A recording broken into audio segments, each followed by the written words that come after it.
kabar kalian? Semoga semuanya dalam keadaan baik-baik saja ya. Bertemu lagi dengan Ibu dalam pembelajaran TK.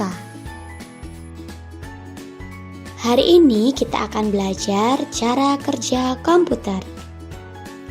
Nah, minggu lalu kalian sudah belajar mengenal perangkat-perangkat komputer dan sekarang kita akan belajar bagaimana cara kerja dari komputer. Ada 4 tugas berbeda yang harus dilakukan oleh komputer, yaitu yang pertama ada tugas input atau mengambil data masuk. Yang kedua ada storage atau menyimpan informasi. Yang ketiga ada processing atau memproses. Dan yang terakhir ada output atau menampilkan hasil. Yang pertama input atau mengambil data masuk. Proses input adalah proses pengambilan data atau informasi masuk yang berasal dari perangkat input sehingga dapat disimpan dan diproses oleh komputer.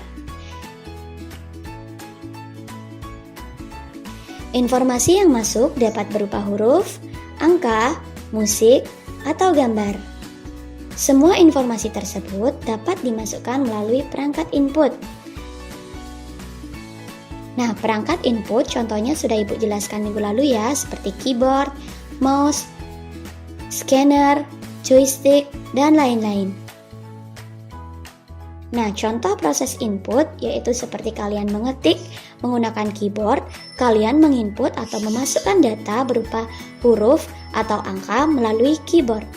Kemudian contoh yang kedua, mengklik tombol menggunakan mouse. Itu kalian memasukkan perintah menggunakan mouse. Dan contoh selanjutnya ada memasukkan gambar melalui scanner. Itu juga termasuk proses input.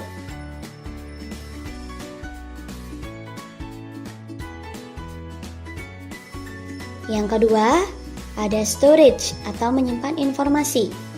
Informasi yang kalian masukkan ke komputer tadi akan disimpan untuk kemudian diproses oleh komputer. Informasi di komputer kalian disimpan dalam penyimpanan data primer dan sekunder.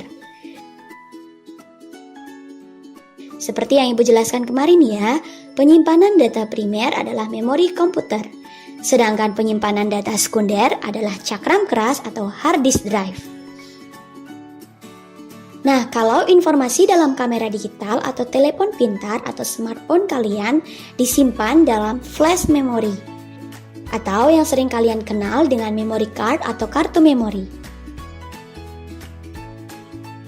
Selanjutnya ada processing atau memproses. Informasi atau data yang masuk dalam komputer akan diproses sesuai dengan perintah yang diberikan. Kegiatan ini dapat melibatkan data yang dimasukkan atau input dan data yang disimpan. Bagian komputer yang berfungsi untuk memproses informasi adalah CPU atau Central Processing Unit. Yang terakhir ada output atau menampilkan hasil. Setelah data dimasukkan kemudian diproses, lalu komputer akan menampilkan hasil proses tersebut. Perangkat output pada komputer itu contohnya layar monitor, printer, serta speaker. Hasil proses informasi atau data dapat berupa gambar atau tulisan yang nanti akan ditampilkan menggunakan monitor, hasil cetak yang akan dikeluarkan melalui printer,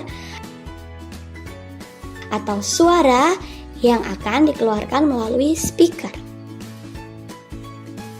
Nah, untuk lebih mudahnya kalian perhatikan gambar berikut ya.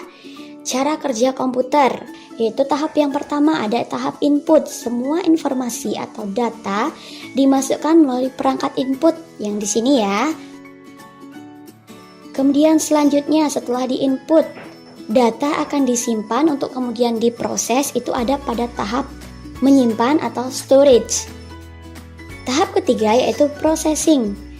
Jadi setelah data itu dimasukkan, kemudian disimpan dan data itu diambil untuk diproses. Setelah diproses kemudian disimpan kembali. Nah, proses ini terus berlanjut sampai nanti data itu siap untuk dikeluarkan pada tahap output. Nah, tahap terakhir yaitu tahap output.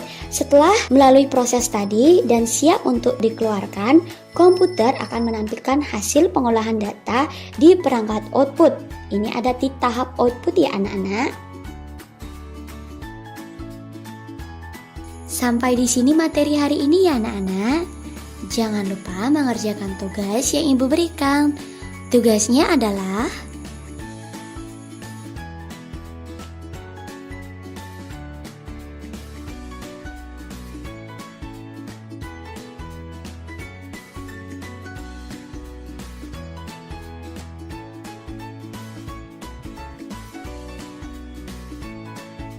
selamat belajar dan sampai jumpa di pertemuan berikutnya.